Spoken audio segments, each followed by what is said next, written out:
All right, we're live. Welcome back to the channel, Texas Dad. This is my son Matt, and we wanted to bring you an article. Just want to review this article real quick. First off, just as an announcement, a little bit of housekeeping. We have set up a meetup, so we're having a meetup next Saturday, October 15th, and that's going to be at Bob Wells Nursery at Sorelle Farms, and that is in Mineola, Texas.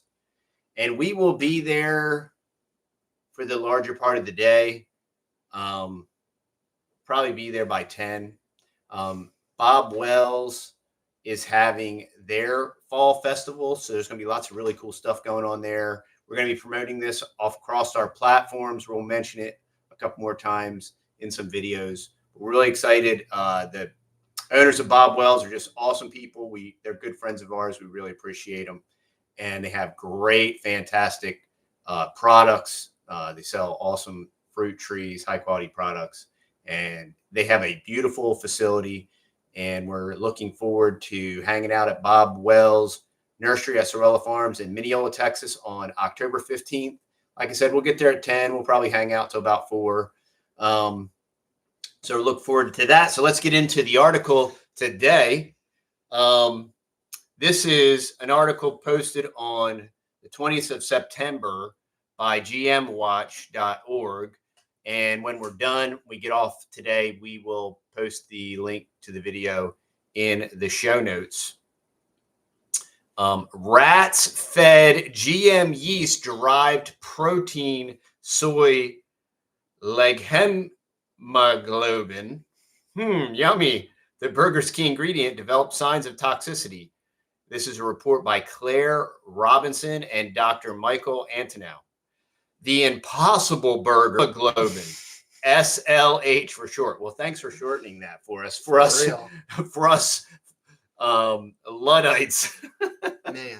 Because leghemoglobin, that just sounds yummy. I want to ingest some leghemoglobin. So that's SLH for short, derived from genetically modified yeast. Okay, so the package says that it's made from plants. Yeah, so made from plants. But this is a genetically modified yeast. The last time I checked, and I went to government school, y'all, yeast is not a plant. So the main ingredient is toxic. Cool. Okay. Awesome.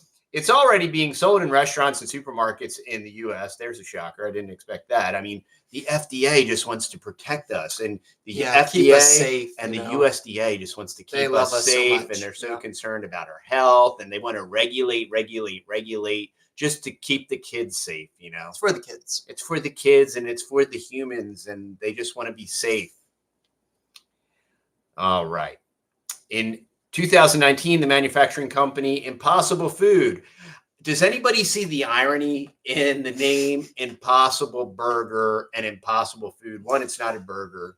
Two, it's impossible for human consumption because it'll kill human beings. It's very true. And then the mother company is called Impossible Food, and in reality, it is Impossible Food because it's toxic trash. There's just enormous amounts of irony here. Impossible Foods applied for permission to market the burger in the EU and the UK. I really appreciate our fellow human beings over the pond there, because they actually have enough common sense to block a lot of this trash. And they're like, you can't send that junk into our country. And for some reason, as Americans, we're like, oh, num, num, num. Whoa. What? Leghemoglobin, yummy. Might I have more?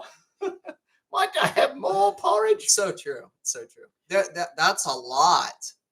I hear that all the time. Like, oh, well, that's illegal over here. Our country doesn't allow that type of food or this type of food. But, America, they allow all of that junk, all the time. However, the results of a rat feeding study commissioned by Impossible Foods and carried out with... We're the rats too, by the way. We're the CO2. Well, we're the rats. That's a new t-shirt. You're right here, y'all. just if you need a map, you're right here. Yep. Okay. However, The results of the rat feeding study commissioned by Impossible Foods and carried out by, I'm sorry, I already read that. SLH is the substance that, this sounds delicious. Wait, y'all. Now, I know I'm doing some drooling. I'm doing some hot marketing here for Impossible Yeah. Foods, but wait till you hear this. We're getting paid the big bucks over here. SLH is the substance that gives the burger its meaty taste and makes it appear to bleed like meat when cut. Yummy. I have a great meat alternative. It's called meat. No way. Why you got to jack with it, y'all? All right. Other than trying to kill us and all that stuff. How many ingredients are in meat? One. No. Wow. Yeah, and there's no like hemoglobin that comes from a genetically modified yeast. And why does it have to come from a genetically modified yeast? All right. Okay. Just in case it wasn't toxic enough. The U.S. Food and Drug Administration initially refused to sign off on the safety of SLH when it was first approached by the company. The rat feeding study results suggest that the agency's concerns were justified. Rats fed the GM yeast-derived SLH developed unexplained changes in weight gain, changes in the blood that can indicate the onset of inflammation or kidney disease. That sounds awesome. I want that. And possible signs of anemia. Oh, great, a blood disorder. 2015, FDA says SLH safety not proven. The company maintains that SLH is safe to eat. It wanted the FDA to agree with its self-declared conclusion that SLH is GRAS, generally recognized as safe, providing reassurance for consumers. But in 2015, in response to Impossible Foods' first application, the FDA refused to agree that the substance was safe. They responded with tough questions for the company, as revealed in documents obtained under the Freedom of Information request. They've cited their sources down below. I will link the article. The FDA was concerned that SLH has never been consumed by humans and may be an allergen. The agency pointed out that the safety information submitted by Impossible Foods was not specific enough. Although proteins are part of the human food supply, not all proteins are safe. Information addressing the safe use of modified soy proteins does not adequately address safe use of soybean like hemoglobin protein from the roots of the soybean plant in food. It almost sounds like they're trying to develop poisonous foods. The FDA concluded, FDA believes that the arguments presented individually and collectively do not establish the safety of SLH for consumption, nor do they point to a general recognition of safety. So that was 2015. Now we have 2017. Impossible Food tries again. In 17, Impossible Food tried again with a new application for GRAS status. It submitted data for the study that the company had commissioned in which rats were fed SLH. Although Impossible Foods had, in its 2015 submission, told the FDA it intended to conduct a 90-day feeding study, the standard length for subchronic toxicity in rats, the company said that following feedback from the agency, it decided on a shorter study of 28 days. Wow, there's nothing nefarious about that. Well, it might be toxic if we feed these rats for 90 days. So let's just shorten the study, and so we get the results we want so that we can say that it's safe. They didn't all fall dead, you know. While this change would cut costs for Impossible Foods, it is not in the public health interest. That's because the shorter the duration of the study, the less likely it is to find health effects such as organ damage, which takes time to show up. The number of animals and duration of the feeding study are two key design elements in an investigation of the safety of a genetically modified food substance. It was always unlikely that SLH would have a strong and obvious toxic effect in the short term. Any adverse think McDonald's hamburger, y'all. Think Big Mac. It's very unlikely that a short-term exposure to a McDonald's Big Mac will have negative impacts on your health. But eat them for 90 days and see what happens. Yeah, well, that one guy did, right? Super Size Me. Super Size Me 2. Yeah, he ate McDonald's for, what was it? It was a long time. Yeah, it was a long time. It was like a year or something. Yeah, and it was cataclysmic. Yeah, poor guy. And I mean, you don't even have to look at that study. Just on your way when you're driving to work, just look around. And I mean, it was nuts. I went into town, and it must have been 4 or 5 o'clock, and I'd never been in town at that time of the day, and then passed by the McDonald's.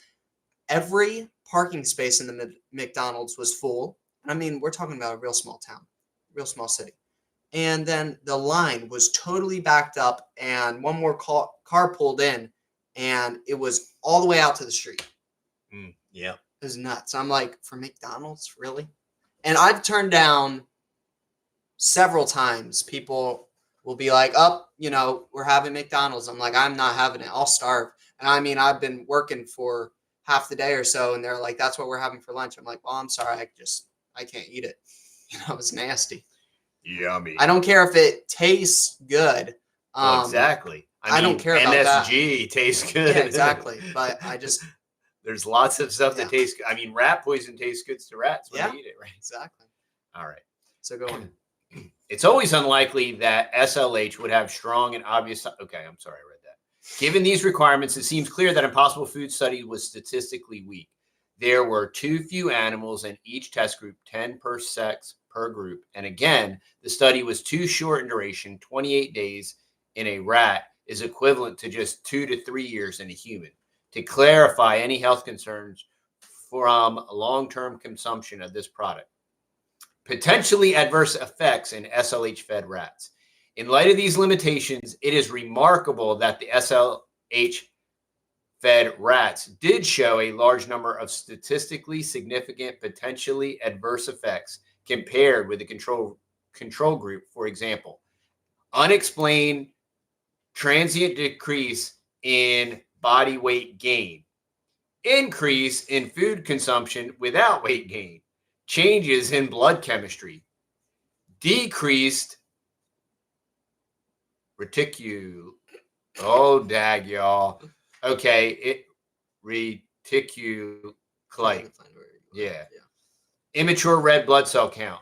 This can be a sign of anemia and or damage to the bone marrow where the red blood cells are produced. Decreased blood clotting ability. Decreased blood levels of alkaline phosphates can indicate malnutrition or celiac disease. Increased blood this list is way too long. Can indicate acute infection or damage to tissue. And potassium values can indicate kidney disease. Yeah, like increased potassium in your blood or urine. Increased blood glucose, low blood sugar, and chloride can indicate kidney problems. Increased blood globulin values, common in inflammatory disease and cancer. Oh, there you go.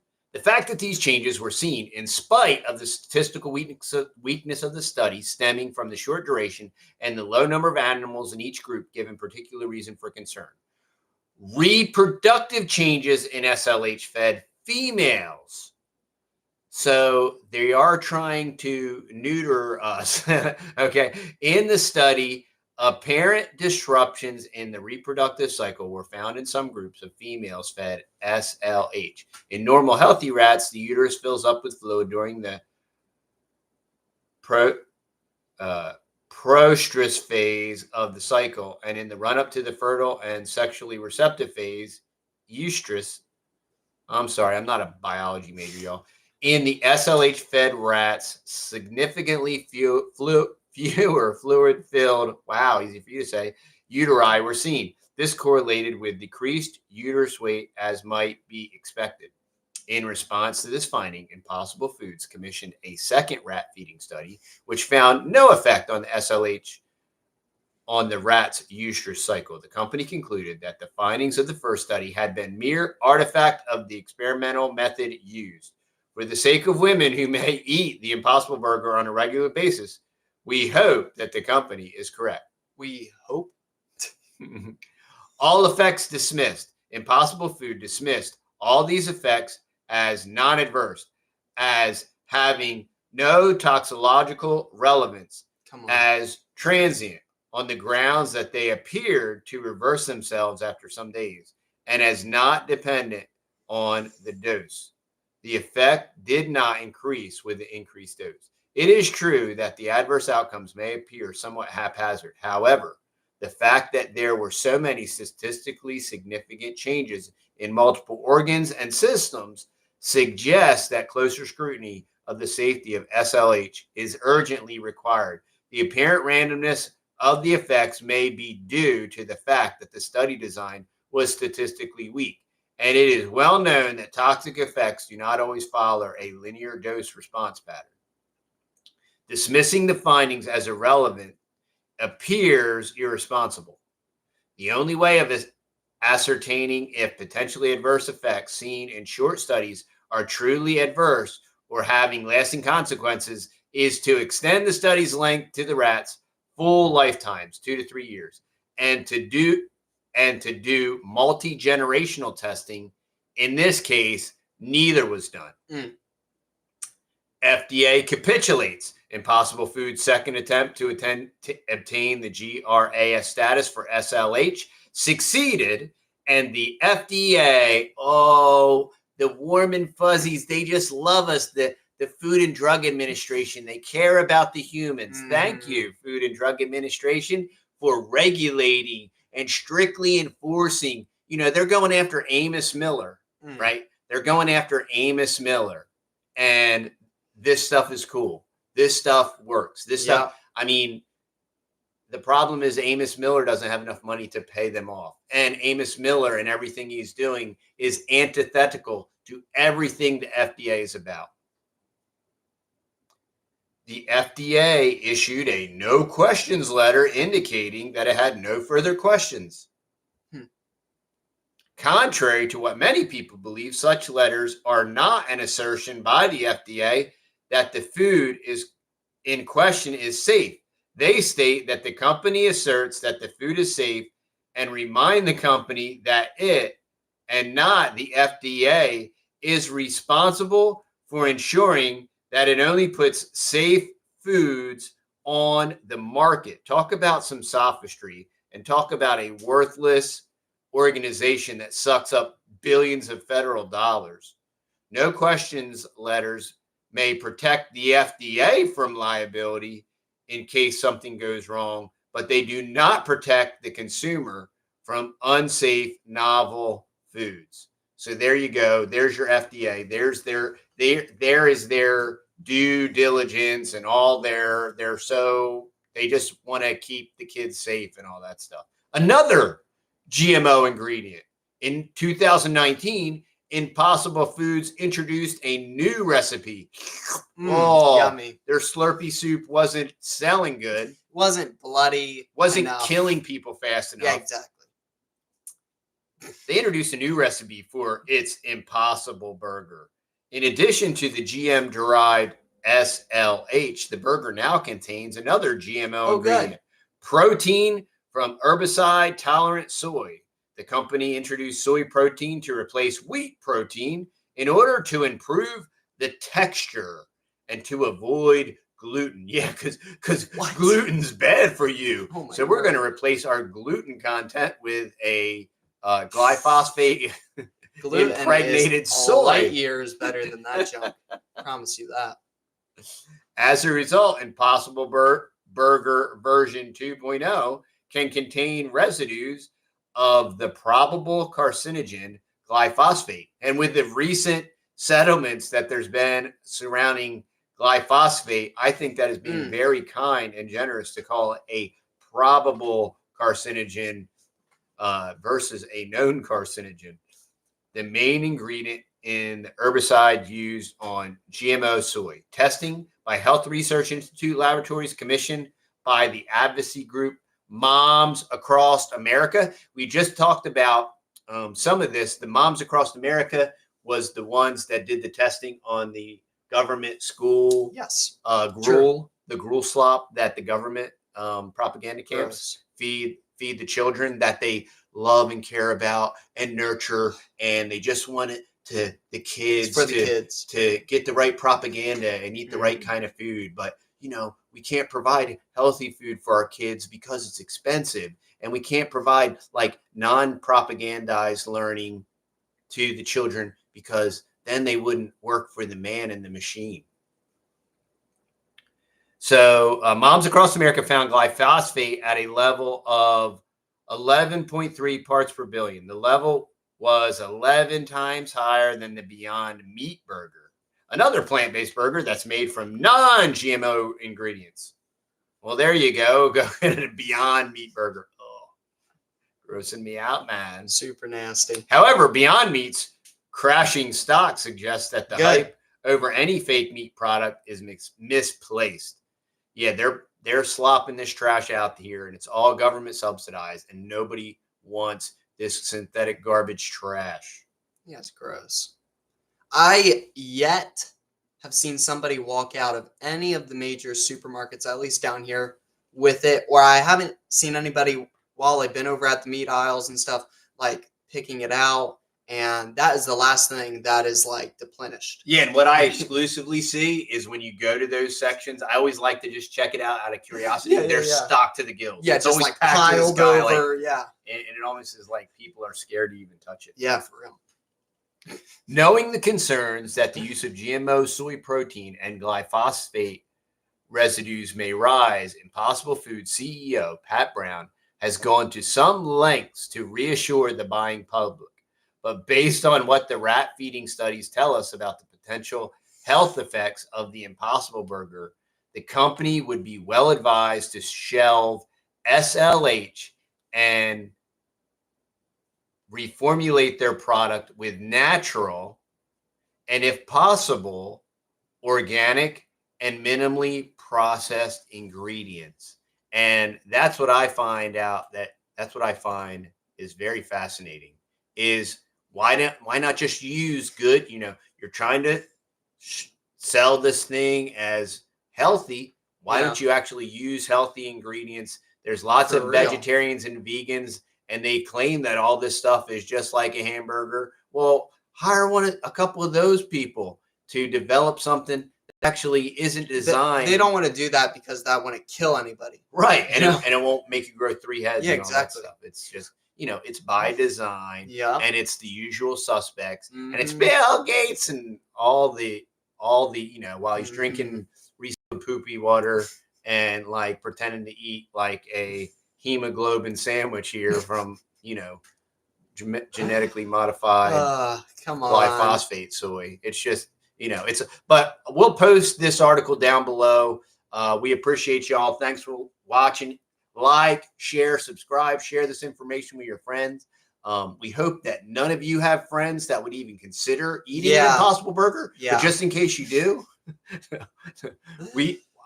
I don't know of anybody that wants to eat that. But, nope. Yeah, not at all. But subscribe to our channel. Yes, please. Subscribe to our Rumble. Subscribe to our backup channel. And do you have anything in closing? Go ahead and tell them about the meetup too. Yeah, I mentioned the meetup at the beginning. Yep. Since we're live, I'll just announce it again. We are planning on having a meetup at Bob Wells Nursery at Sorelle Farms in Mineola, Texas. That's going to be October 15th. We'll probably get there around 10 o'clock, maybe like a 10 to 4 kind of deal. Yeah. So we always love meeting y'all and getting to talk to you. And so we're going to be there. We're looking forward to that. We'll put the link down below when we're off too, as well to Bob Wells. So you'll have that address and their contact information. And if you're looking for some fruit trees, Bob Wells is a great provider of very high quality fruit trees. So check them up, check them out. Tell them the Texas Boys sent you. Yeah. And just subscribe to our secondary channel. That should already be linked in the description down below. We're just trying to get a couple of y'all over there. If we can get up to 1,000 subscribers over there, then we can start doing this type of stuff over there as well. If we do get kicked off of here, we can just switch over to there too. Yeah. So anyway, thank you all so much for joining us tonight. I know it was just kind of like random, just threw it up here. So thank you. Just a big thank you to everybody that hopped on here, and we will see y'all later. All right. See y'all. All right. See y'all later. Bye-bye. If the mouse will work, we will leave. Here we go. It's right there. It's right there, but the mouse won't move. We're technology experts, y'all. Let's see. All right. See y'all later.